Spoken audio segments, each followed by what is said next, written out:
Bonjour, bonjour à vous. Une très bonne heureuse année à tout un chacun et bien de choses pour vous en cette nouvelle année. Particulièrement que le Seigneur vous visite individuellement, car lui seul connaît les besoins de tout un chacun. Et que le Seigneur rencontre les besoins de tout un chacun individuellement.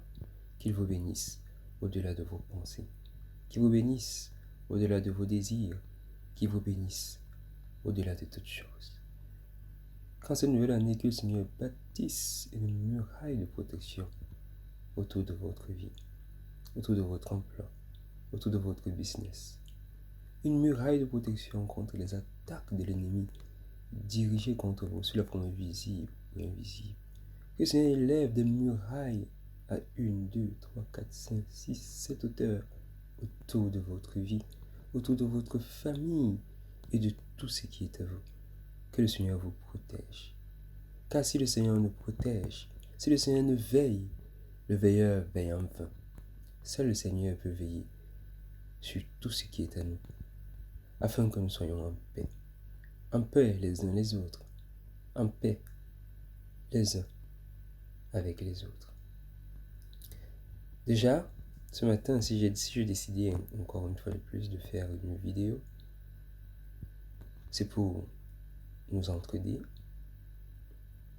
c'est pour aider ceux qui ne lisent pas, ceux qui ne prennent pas le temps de lire la parole. C'est pour venir en aide à tout un chacun, d'une manière ou d'une autre. C'est pour premièrement moi-même m'aider, parce que,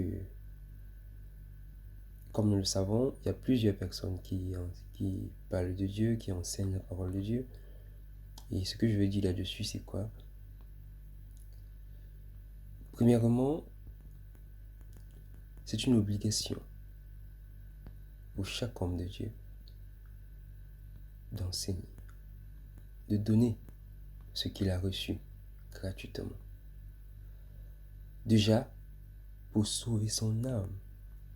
Parce que si ce que nous avons reçu gratuitement, nous ne le donnons pas gratuitement, si nous n'enseignons pas, si nous ne prêchons pas la parole de Dieu, la Bible nous dit que le sang de tous ceux à qui nous n'avons pas prêché l'évangile retombera sur nous. Nous serons punis à cause de tous ceux qui n'ont pas pu être sauvés par ce que nous aurons dû faire et que nous n'avons pas fait. C'est pour ça que vous allez voir plusieurs personnes prêcher l'évangile, plusieurs personnes parler de Dieu, parce que premièrement leur vie en dépend. Beaucoup de personnes peuvent recevoir Christ et rester chez eux.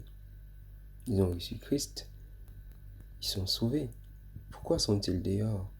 Pourquoi sortent? Pourquoi parlent-ils de Dieu? C'est parce que leur vie en dépend. C'est parce que nos vies en dépendent. C'est une obligation pour tout chrétien de parler de Dieu. Parce que le Fils de l'homme dit, si vous me confessez devant les hommes, je vous confesserai devant mon Père. Mais si vous m'ignorez, je ferai pareil. Et comme le disait souvent, je ne sais pas comment je peux le dire, mais une personne qui me tient vraiment à cœur, estimable, qui me disait tantôt, pour entrer au palais, il faut avoir des relations. Si tu veux entrer à Etoudi, tu ne peux pas y aller et entrer comme ça, non. Mais si tu as des relations, tu pourras entrer à Etoudi.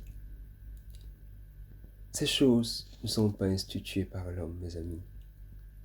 Ces choses viennent de Dieu. Tu ne pourras pas entrer au ciel si tu n'as pas une relation personnelle avec Dieu. Une relation personnelle et profonde avec Jésus. Pour entrer au ciel, il faut avoir une relation avec Dieu. Sinon, tu ne pourras pas y entrer. C'est aussi simple que bonjour. Avoir une relation avec Dieu, c'est avoir ton ticket d'entrée pour le paradis. Avoir ton ticket d'entrée pour le ciel. Donc, ce matin, je vous encourage à avoir une relation avec Dieu. Cette nouvelle année, je vous encourage d'avoir une relation avec votre Père. Soyez bénis dans le précieux nom de Jésus. Amen.